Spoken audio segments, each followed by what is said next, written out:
Hello everyone. Thank you again for being with us with Tell Me Something Good. For our segment of Someone You Should Know, with us today is Mr. Tony Hylton. So I lived and grew up in the Bronx, New York. And I used to spend a lot of time at my grandma's house. My grandmother, my father's mother, used to have pictures hanging up in the living room. I didn't really know exactly the historical significance of those pictures. One of those is this picture here. Now, this picture and two other portraits of my father and my Uncle Robert hung in the living room at my grandmother's house in the Bronx, New York. And we never really truly understood the history behind and the significance behind those pictures. So as a child, I used to get up on the weekends and spend some time with my grandmother, and always used to wonder, why was it, as a curious kid, why was it that she would always grab my hand and pull me into the back of the bus? And I told her one time, I said, Grammy, you know, I want to see the coins drop. So those were the machines at the front of the bus where the coins would drop, and I was fascinated by it. But she would always grab my hand, always walk me to the back of the bus, and make me sit down. So again, pieces of American history that I've lived and witnessed were never really evident until I became older in life. The most significant thing, and I say one of the things that I'm most proud of, is the fact that these pictures represented a piece of history that I didn't learn in the 60s in elementary school, or in the 70s in high school, and going into almost the 80s in college. They didn't tell you the story of a significant part of American military history, the Tuskegee Airmen, of which my father was one, and I remain proud to this day. He passed away in 2006, but along that journey, in me finding out about the history of the Tuskegee Airmen, I used to remember one thing that as always has been burned and etched in my memory. And that is when my father was able to buy a house for my oldest sister, myself, my mom, and my dad to move into. It was in Westchester County, New York, in a place called Mount Vernon. We had a pretty big basement at the time. That basement was prone, like a lot of structures back in the 50s and 60s, it was prone to flooding in the basement. In the very, very rear corner of our basement, there was a room. It was a storage room.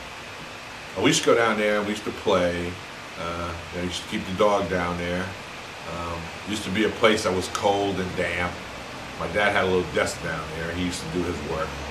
And also, there was a fuse box. Fuses would blow in that house every now and then. He taught me how to go down to the rear of the basement and open the fuse box. But these little things, one of which was in that room, a foot locker.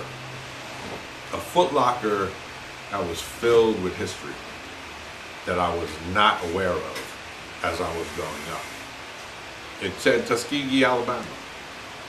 It had pictures, it had flight jackets, there was a nail in a wooden post in that room, and there was a uniform that hung down on it. And it was something that I used to call a Snoopy helmet.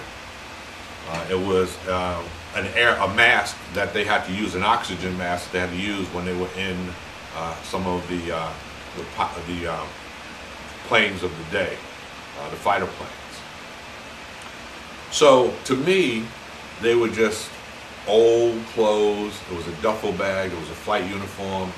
It was just stuff that was part of my father's legacy that I truly didn't understand the significance of. And as I began my journey and understanding exactly what it was, my father was growing older and older. But I will say this, that around the time I got to college in the early 70s, I actually did know what significance the Tuskegee Airmen played. And so I continued on that journey of understanding what they did, why they did it, and what their significance in American history was. They were a very elite group of military personnel, both male and female, though we talk mostly about the Tuskegee Airmen. I find that there are Tuskegee folks and military women who were the precursor to the Women's Army Corps, or became part of them, and again carried on that tradition of what the Tuskegee Airmen, being the front pilots, were all about. Now, what was his rank in the Air Force that you can recollect? Well, in studying this, and we did document, we have a history of discharge papers and movement in his military career. What we found out was that, and this is one of his pictures, what we found out is the last printed material that I saw was at the rank of lieutenant, okay? And as I continued on, I remember my dad, probably around the early years that I was born and being raised, I knew that he had been referred to by my aunts and uncles and everything as having achieved the rank of captain. So he continued in the Air Force Reserves, having built upon his legacy as a Tuskegee Airman. And then we came across this piece of paper.